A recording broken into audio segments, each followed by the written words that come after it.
contohnya yang paling berkesan apa tuh dok?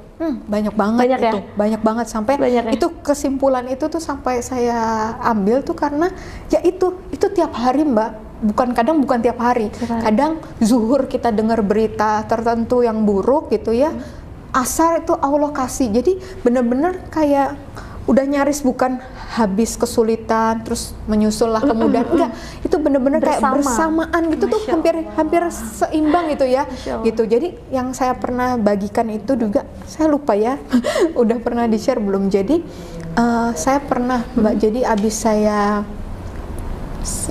syahadat itu Maret, kemudian April tuh saya dapat ujian. Ini mungkin belum banyak yang tahu, itu saya kena penipuan masker. Tahu kan ya, itu kan zaman awal pandemi masker langka banget. Nah, satu saat itu ada salah satu pasien saya menawarkan, dok mau nggak? Waktu itu harga satu box sekitar 350-400 ribu ke atas lah. Itu paling murah, bisa ada yang 500 ribuan. Nah, dia menawarkan 180 ribu. Mau dong kita ya. Nyarinya susah, harganya mahal, ketika 180 ribu oke lah gitu kan. Terus habis itu, tapi dok minimal 100 box dibilang gitu pesennya. Oh gitu, ya udah gampang, itu nanti tawarin ke teman-teman kantor juga pasti lebih dari 100 box pesenannya, saya pikir gitu. Tapi bener ya, ini kan lagi maraknya penipuan masker nih. Kalau ini nggak mungkin nipu kan ya, saya yakinkan seperti itu. Iya dok, tenang aja, saya jaminannya, dibilang gitu. Apa namanya, kalau sampai ada apapun nanti uangnya kembali. Saya jaminannya dok. Bahkan sama beliau dibuatkan surat segala macam. Satu hari ketika jadwalnya harus masker itu datang, gak ada Mbak.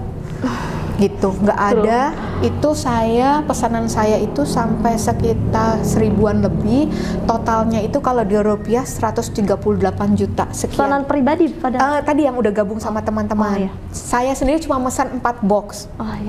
Dan itu 138 juta. Nah, itu sebenarnya saya, karena saya nggak ngambil untung sepeser pun, saya sebenarnya memberikan nomor rekening yang bersangkutan supaya teman-teman langsung transfer ke beliau. Tapi teman-teman rata-rata kan nggak kenal sama beliau, udah Cak, gue transfer ke lu aja gitu kan. Jadinya selalu melalui rekening saya, baru saya setorkan.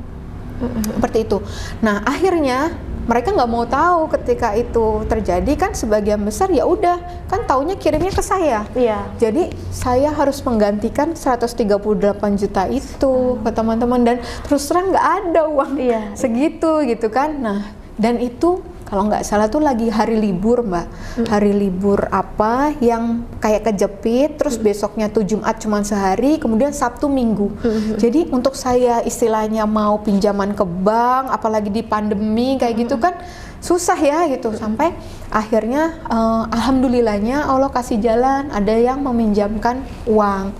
Hari gini Mbak meminjamkan 100 juta gitu. Terus saya sampai memberikan sertifikat rumah saya, ini untuk kamu pegang gitu. Kalau saya belum bisa kembalikan, nggak apa-apa, gadekan aja ini sertifikat rumah saya gitu kan. Tapi beliau tolak gitu, nggak usah kata dia itu. Udah, nanti saya butuhkan ini, itu kan bulan April ya, saya butuhkan uangnya di bulan Juli gitu.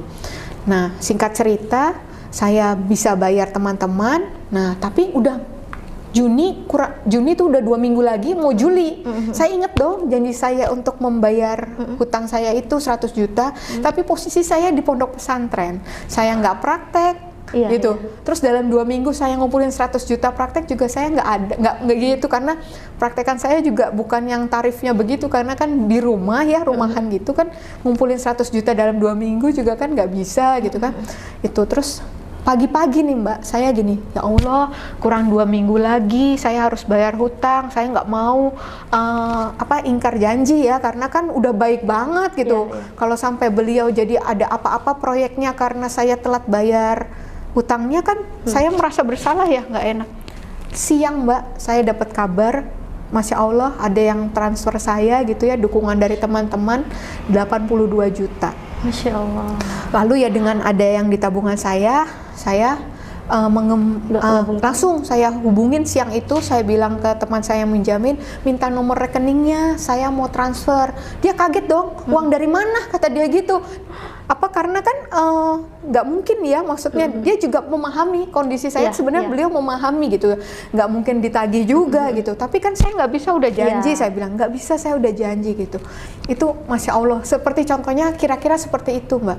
Jadi pagi saya begitu, zuhur Allah jawab. Nanti zuhur ada kabar tertentu, asar ini, maghrib ada ini, isya ada jalan keluar. Itu tuh banyak banget kalau diceritain gitu. Kayak saya takut ketahuan waktu masih nggak mau diketahui lokasinya, itu Allah bisa luputkan gitu, nggak kelihatan. Padahal saya jarak cuma 1 meter dengan keluarga yang sedang mencari gitu kan. Itu Masya Allah. Kalau diceritain banyak. Iya banyak ya. Tapi ada nggak ngerasa pada saat dokter mengalami kesulitan kayak gitu, kan itu posisinya setelah masuk Islam kan? Ada nggak perasaan seperti kayak kok masuk Islam malah jadi banyak dapat masalah? Ada nggak ada di titik itu nggak gitu? Waktu pertama banget ada masalah yang masker itu, ada muncul itu di hati saya. Muncul. Baru sebulan kan, abis syahadat kan, nah itu dan belum ada yang tahu ya, untungnya belum ada yang tahu. Jadi suami, keluarga itu ngasih saya ayat yang lama ya, itu. Oh, keluarga tahu tentang jadi belum tahu saya mu'alaf, tapi tahu saya ada kasus.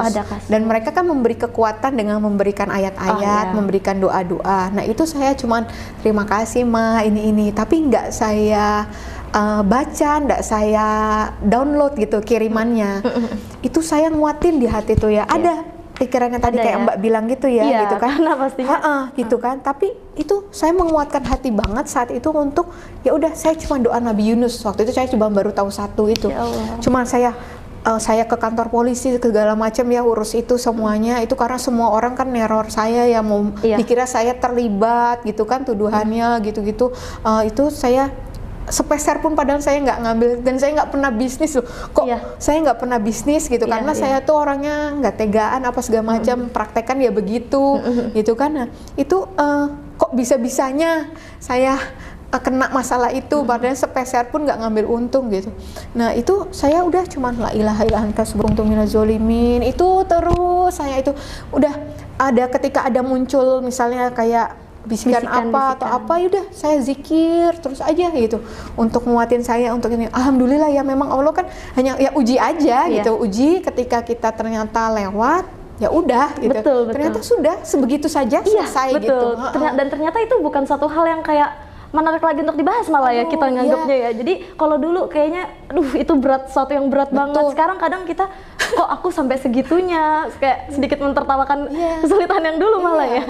Nama baik kan Mbak, itu kan suatu nama baik. Saya sampai gini, ya ampun gue nggak pernah bisnis, sekalinya bantuin orang malah jadi begini gitu ya. Ini kalaupun saya kembalikan uang mereka pun, ketika saya nanti mungkin saya jualan atau apa, mungkin mereka udah hilang kepercayaan dengan saya kan. Tapi gini, saya balik lagi, ya udah, so what gitu. Kalau misalnya kalau orang udah nggak percaya saya lagi, kenapa? Jadi udah pasrah, udah sampai begitu. Kalau nama baik kamu jelek, ya udah gitu kan. Yang penting saya sama Allah, udah gitu aja. Udah, saya udah apa sih yang terburuk gitu. Saya udah sampai mikir itu. Betul. Apa yang terburuk? Nggak sampai saya kehilangan Allah gitu. Ya udah gitu. Itu. Nah, bahkan ketika mantan saya tahu itu, bahkan keluarga itu bilang itu azab gitu, karena kamu mengkhianati yang dulu gitu, menjual agamamu yang dulu gitu ya. Itu seperti disebut seperti itu gitu. Tapi ya masa kamu nggak nyadarin itu, sempat dibilang gitu gitu. Tapi itu di situ saya nggak melihat itu, saya kayak melihatnya enggak, itu hanya ujian aja gitu. Dan alhamdulillahnya dikasih lulus ya sama Allah gitu. Jadi benar-benar setelah bersama kesulitan itu langsung ada kemudahan ya. Jadi pertolongan Allah itu benar-benar amat dekat ya. Benar-benar nyata, apalagi buat Dokter Karissa yang pasti mengalami itu lebih benar-benar pengalaman yang sangat dahsyat gitu ya, rasanya kayak gitu. Nah,